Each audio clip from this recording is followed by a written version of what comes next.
이동을 하는데요. 나이아가라 폭포에서 토론토까지는 120km, 약 1시간 40분 정도 54인승 전세버스를 타고 이동을 했습니다. 그래서 오후 한 2시 반 정도에 토론토에 도착을 했는데요. 토론토에 도착해서 제일 먼저 갔던 곳은 바로 토론토 시청사입니다. 시청 건물이죠. 그 시청 건물에는 신청사가 있고 구청사가 있는데요. 신청사는 호주 시드니의 오페라 하우스가 연상되는 그러한 아주 곡선미가 아름다운 그러한 건물이 신청사 건물이고요.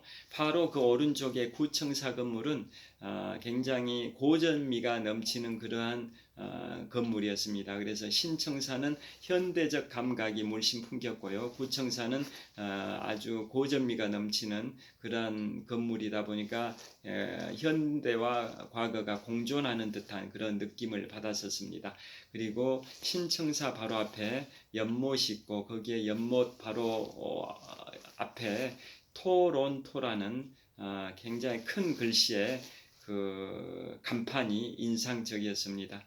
제가 2018년 9월이니까 대략 5년 3개월 전에 미국의 로스앤젤레스에 갔을 때 할리우드 사인, 할리우드 간판 거기를 가서 인증샷을 찍은 적이 있는데요.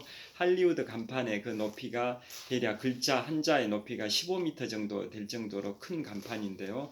토론토의 그 신청사, 토론토 시청 건물 중에서도 신청사 그 건물 앞에 분수대에 있는 토론토라는 그 간판의 글자는 할리우드 사인보다는 더 작은 글씨이긴 했지만은 굉장히 큰 글씨로 글자 높이가 대략 한 3m 정도 돼 보이는 그런 큰 글씨로 토론토라고 간판이 새겨져 있는데요. 그 간판하고 그 다음에 바로 앞에 분수대하고 그 뒤에 있는 신청사 건물이 굉장히 조화를 이루면서 멋진 인증샷 찍기에 좋은 공간이어서 블로그용 사진과 유튜브용 영상 촬영을 했고요.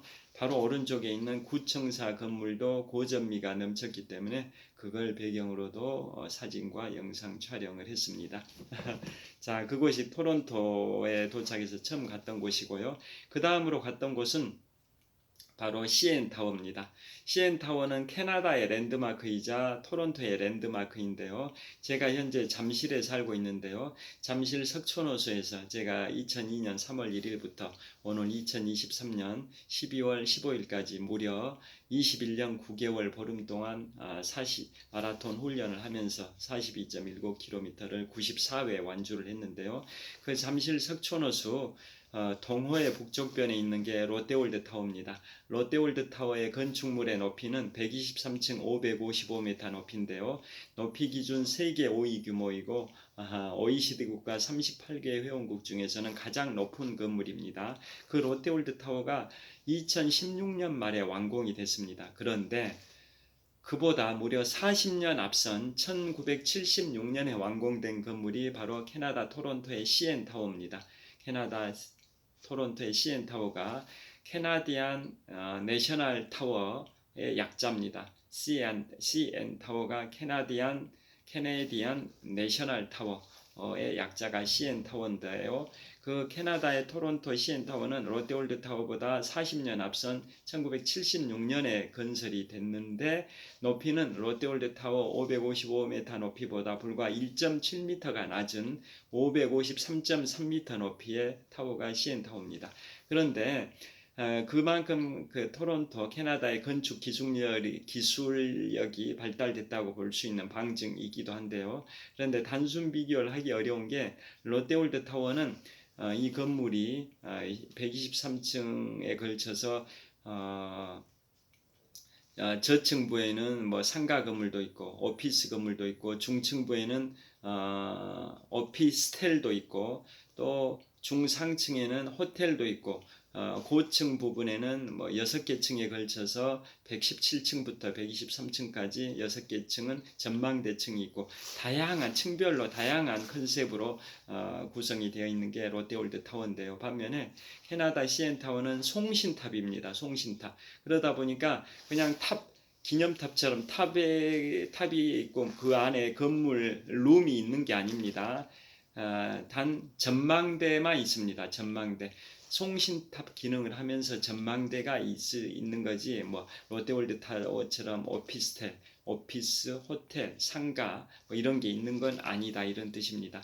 그래서 그곳 CN타워가 1976년경에 건설된 이유는 그 토론토가 1960년대 말 1970년대 초에 굉장히 인구들이 많이 모이기 시작했습니다. 그래서 인구 과밀화가 되다 보니까 토론토 시내에 높은 고층 건물들이 많이 들어서서 TV, 라디오, 전파 방해 요소인으로 작용이 됐습니다. 그래서 높은 송신탑을 건설해야겠다라는 필요성이 있어서 캐나다 국립철도회사에서 송신탑을 건설을 했고요.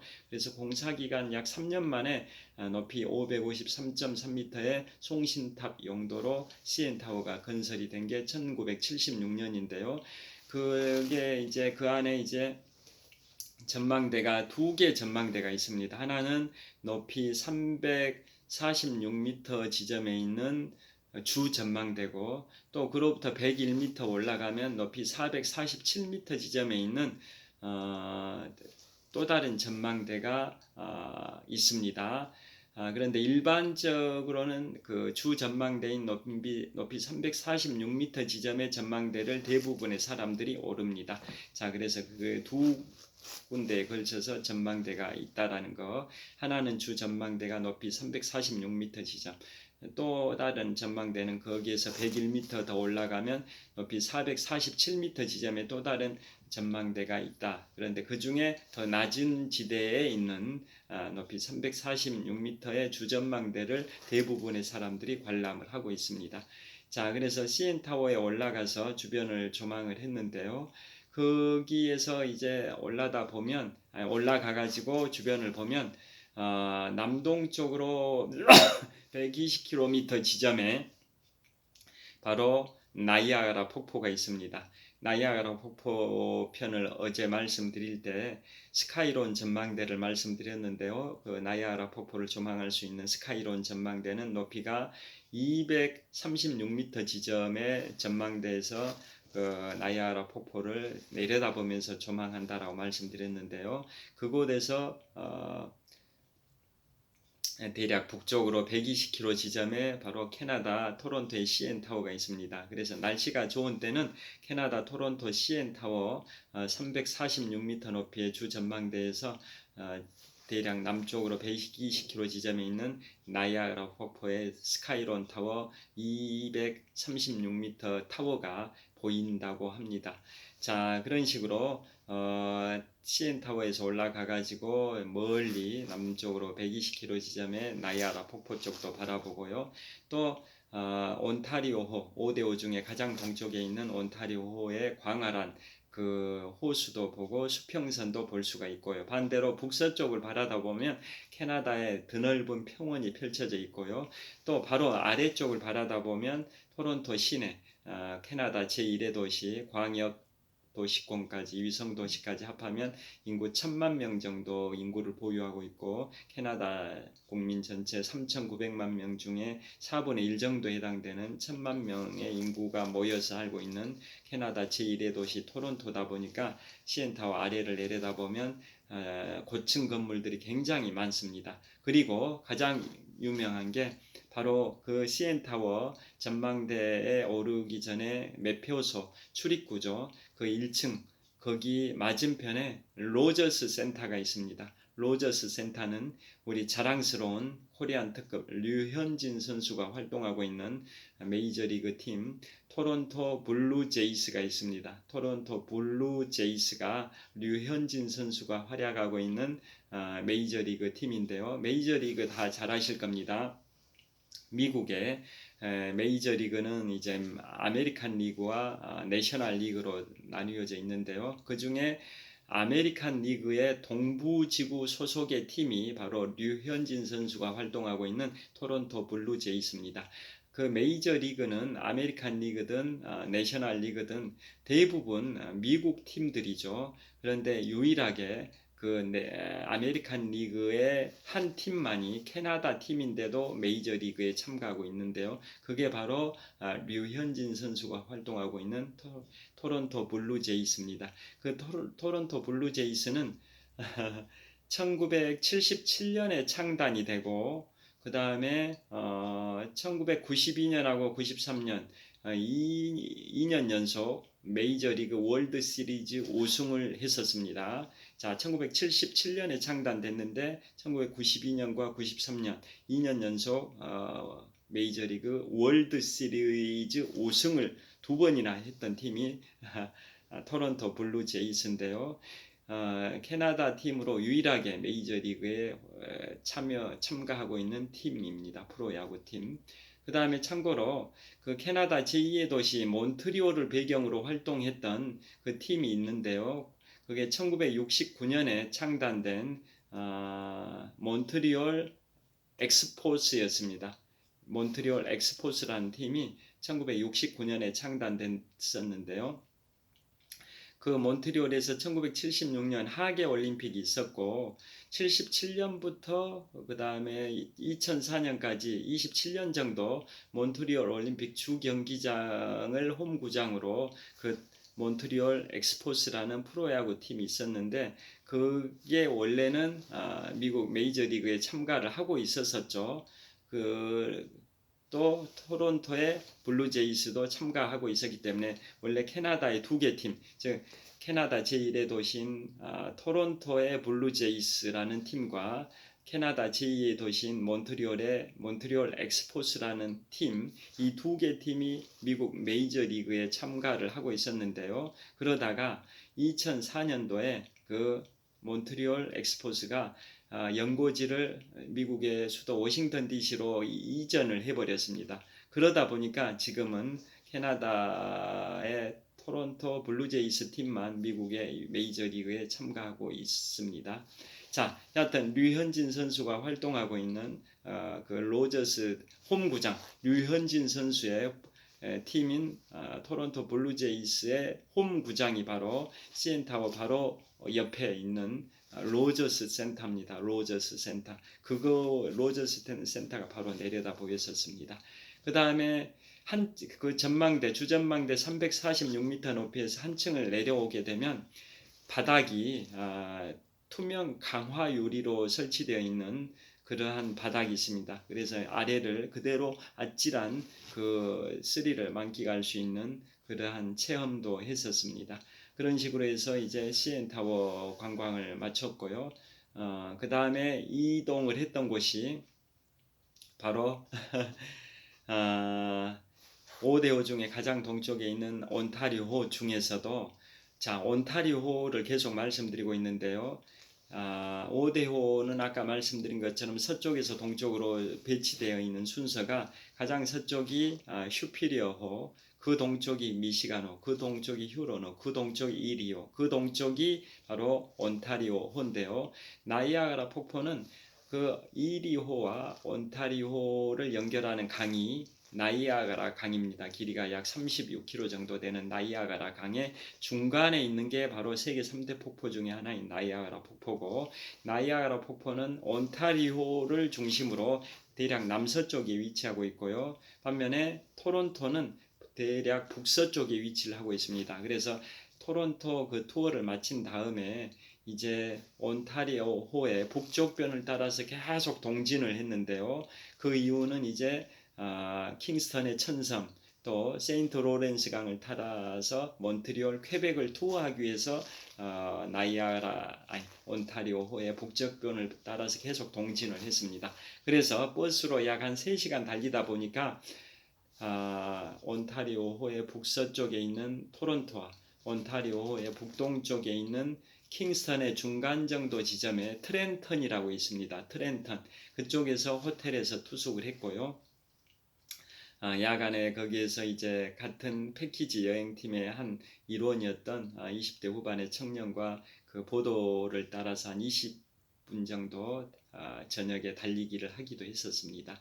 자, 그리고 호텔에서 다음날 아침에 일어나서 이제 갔던 곳이 바로 온타리오호의 북동쪽에서 온타리오호가 세인트 로렌스 강과 만납니다. 자, 세인트 로렌스 강은 아까 모두에서 말씀드린 것처럼 대서양에서 세인트 로렌스 강이 시작해서 남서쪽으로 1197km, 삼천리를 흘러 내려와 가지고 온타리오호와 만나는데요. 그 만나는 지점에 바로 킹스턴 지역이 있습니다. 캐나다의 킹스턴의 천섬이라는 그 관광 벨트가 있는데요. 천섬은 세인트 로렌스 강의 상류 지역에 대략 80km에 걸쳐 가지고 1864개의 섬으로 구성이 되어 있는 천섬지구, 영어로는 사우센트 아일랜드라고 합니다. 1864개인데 그냥 통칭해서 천섬, 1000개의 섬이다 해가지고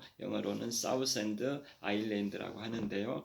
자, 그 천섬 지역은 바로 온타리오의 북동쪽 지역과 세인트 로렌스 강의 상류가 만나는 지점에서 80km에 걸쳐 가지고 1864개의 올망졸망한 섬들이 분포되어 있습니다. 미국령 섬도 있고 영국령 섬도 미국령 섬도 있고 캐나다령 섬도 있는데요.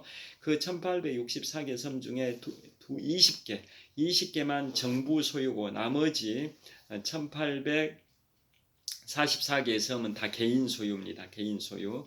그래서 어떤 섬은 뭐 길이가 수백 미터 정도 길이가 되는 수키로 길이의 섬도 있다고 합니다.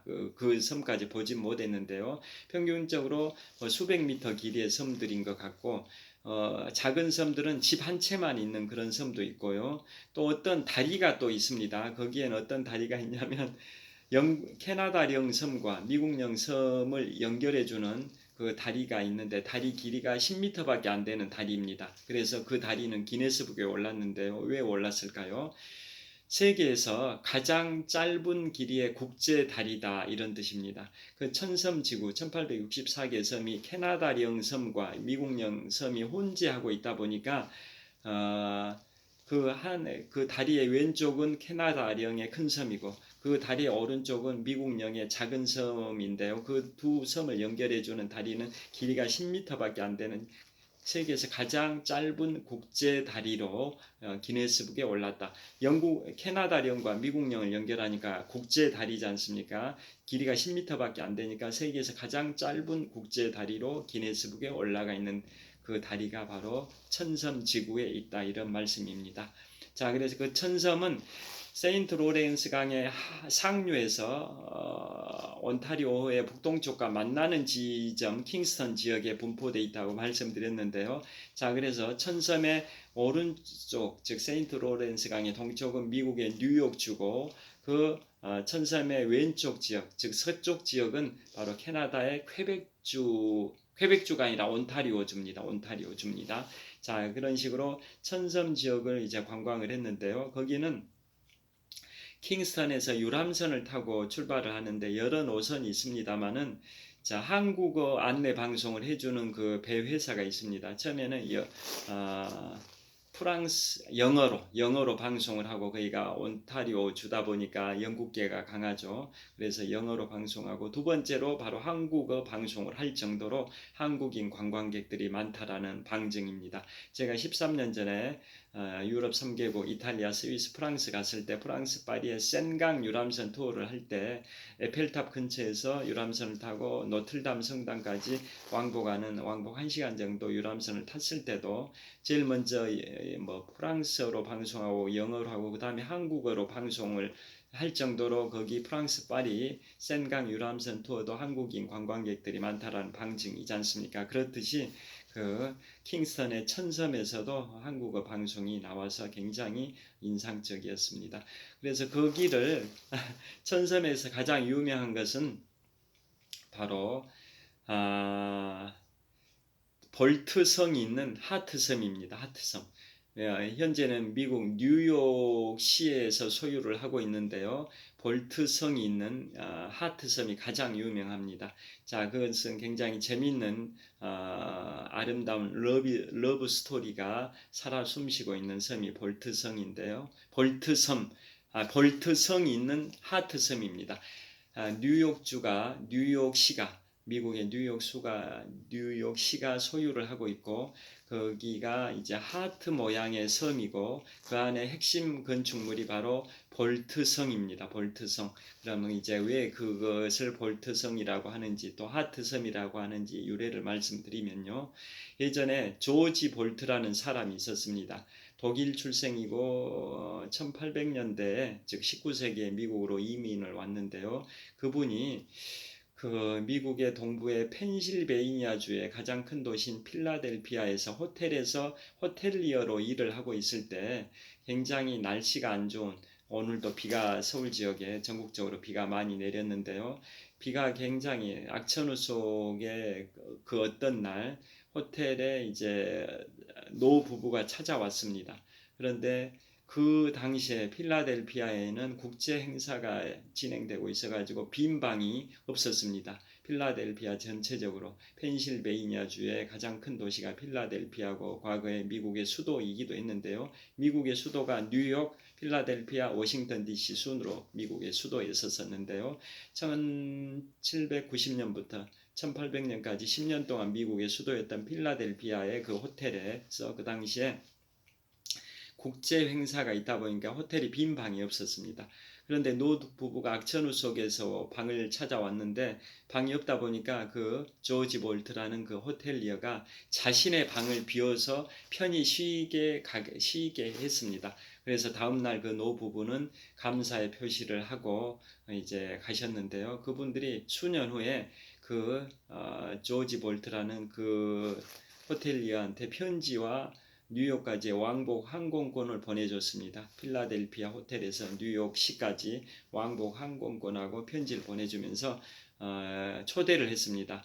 호텔을 하나 개업을 했는데 한번 놀러 오시라고 초대를 했습니다. 그래서 갔더니 그 호텔이 화려한 호텔이었고 그 호텔의 어떤 지배인, 총지배인 자리에 명패에 조지 볼트라고 적혀 있기에 왜 내 이름이 여기에 적혀 있지 의아해하면서도 뭐 동명이인이겠지라고 생각을 하고 지나치려고 했는데 노 부부가 와가지고 이 자리가 당신의 자리입니다라고 이렇게 얘기를 했는데요. 그 노 부부가 바로 수년 전에 악천후 속에서 필라델피아의 그 호텔에 찾아왔던 그 노 부부였고 빈 방이 없어서 조지 볼트 자신의 방을 비워서 호의를 베풀어 드렸던 노 부부가 이 호텔의 회장이었습니다. 회장. 그래서 이제 그 호의를 베풀어 준 조지 볼트에 대해서 감사의 표시를 하면서 총지배인 자리를 권했는데요. 자신은 이 자리에 맞지 않다. 호텔 접시 닦기부터 밑바닥부터 시작하겠다 해가지고 승승장구해가지고 이제 호텔 왕의 자리까지 오른 인물이 바로 조지 볼트인데요. 그 노 부부가 호텔의 회장이고 그의 아름다운 딸 루이스와 결혼을 하게 됩니다. 루이스는 2살 연상의 여인인데 결혼을 했는데요. 그 루이스가 나중에 병에 듭니다. 그런데 나중에 이제 휴양차 그 천섬 킹스턴, 캐나다 킹스턴의 천섬 지역에 가가지고 휴양을 하는데요.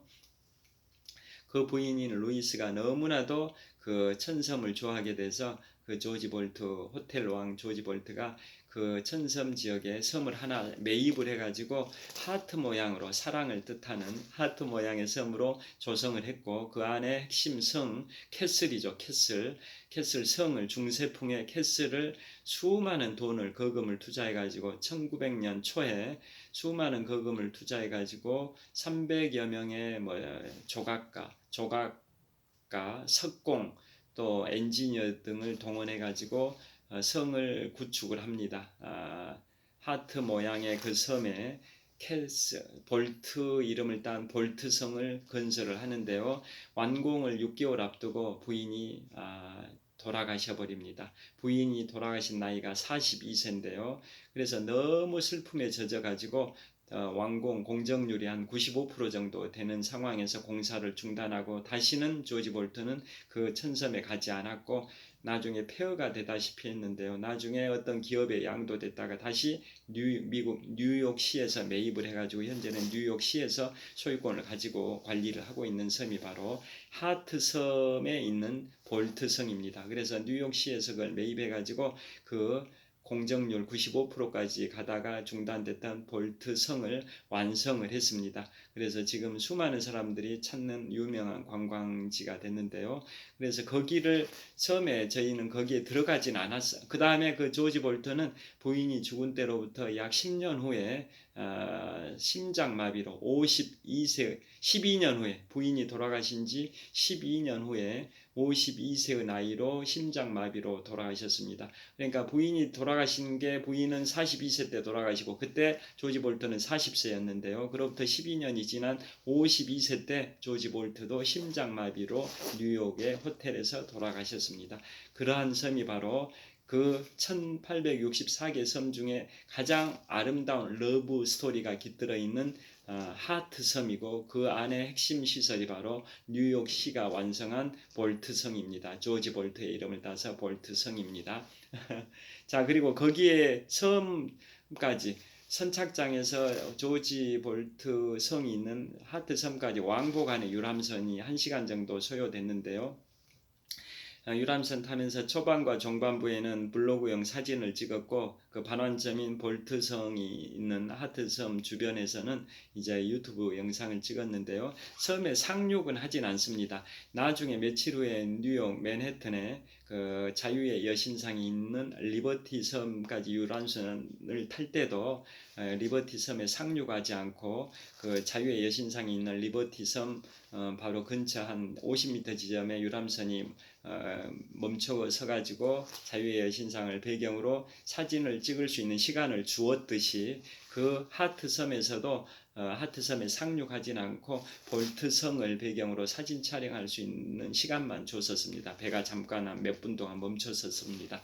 자, 그리고 그 패키지 어떤 다른 유람선은 6시간짜리 유람선 투어도 있는데요. 그것은 볼트성에 상륙을 해가지고 2시간 동안 거기를 둘러보고 배 안에서 식사도 하는 그러한 6시간짜리 유람선도 있긴 합니다.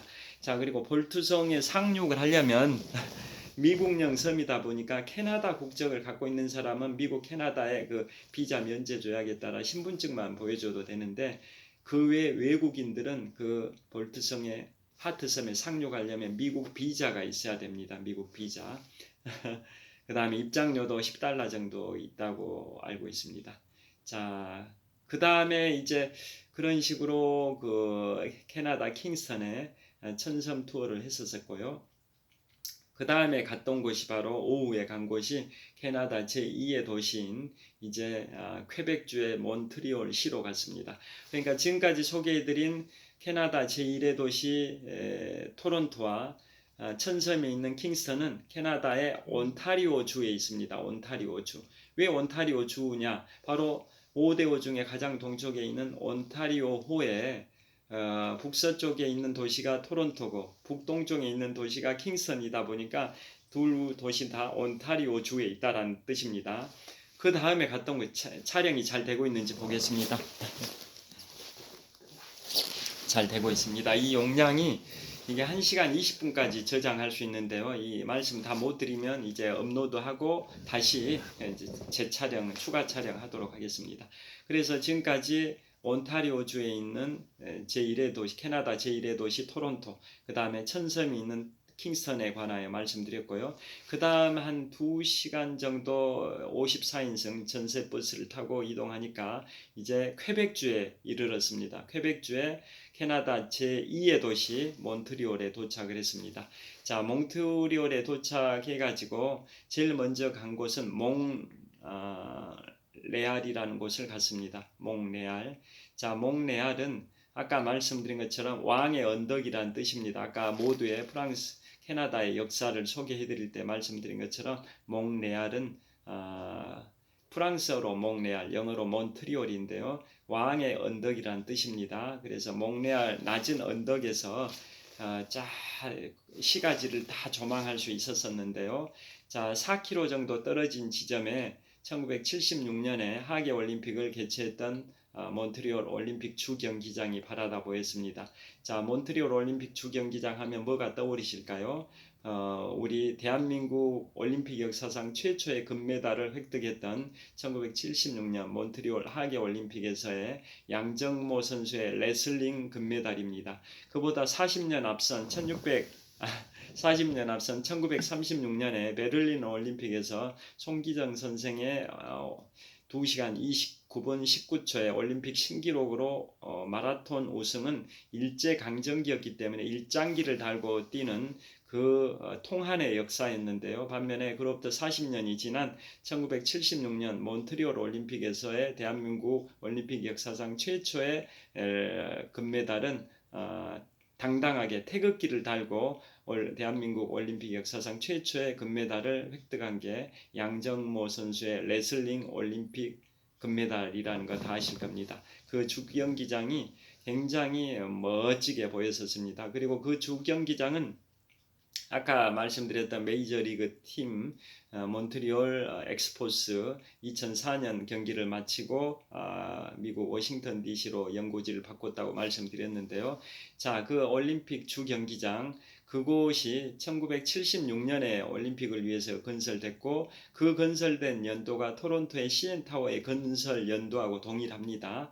그리고 그 올림픽이 끝나고 77년부터 2004년까지 27년 동안은 그 몬트리올 엑스포스 프로야구 팀의 홈 구장으로 사용되기도 했는데요. 몬트리올 엑스포스가 워싱턴 DC로 연고지를 옮겨가면서는 지금은 주로 축구 경기장으로 많이 활용이 되고 있다고 합니다. 자, 그 다음에 몬트리올 올림픽 하면 또 어떤 이슈가 있냐면 자, 캐나다가 이제 분리 독립 운동 했다라는 그 역사를 좀 이따 이제 곧 말씀을 드리려고 하는데요. 자, 캐나다 몬트리올에 어떤 역사가 있었냐면 자, 이런 역사가 있습니다. 자, 올림픽 1976년 몬트리올 올림픽 유치 과정을 먼저 말씀을 드리면 자, 그 당시에 1967년부터 계속 캐나다에서는 퀘벡주에서 캐나다로부터의 분리 독립 운동이 굉장히 확산이 됐었습니다. 퀘벡시와 몬트리올시가 있는 퀘벡주에서 프랑스계가 강하다 보니까 그 퀘벡주를 영국계의 캐나다로부터 분리 독립시키자라는 운동이 강했던 겁니다. 즉 프랑스계가 많이 살고 있는 퀘벡주에서 영국계가 주도하고 있는 캐나다로부터 퀘벡주를 분리 독립하자라는 운동이 확산이 됐었던 게 1967년 이후인데요. 그 계기는 좀 이따 다시 샤를 드골 대통령을 말씀드리면서 말씀드릴 겁니다.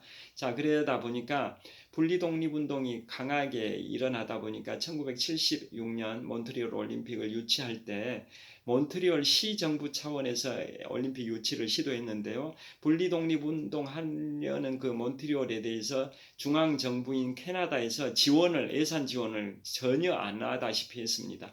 그러다 보니까 부족한 예산으로 몬트리올 올림픽 주경기장을 건설해야 되고 이러다 보니까 엄청나게 몬트리올은 올림픽을 개최하고 나서 파산 직전까지 갔습니다. 특히 왜 비용이 많이 들었냐면 1896년 근대올림픽 1회 대회 아테네 올림픽 이후 지금까지 근대올림픽의 역사가 102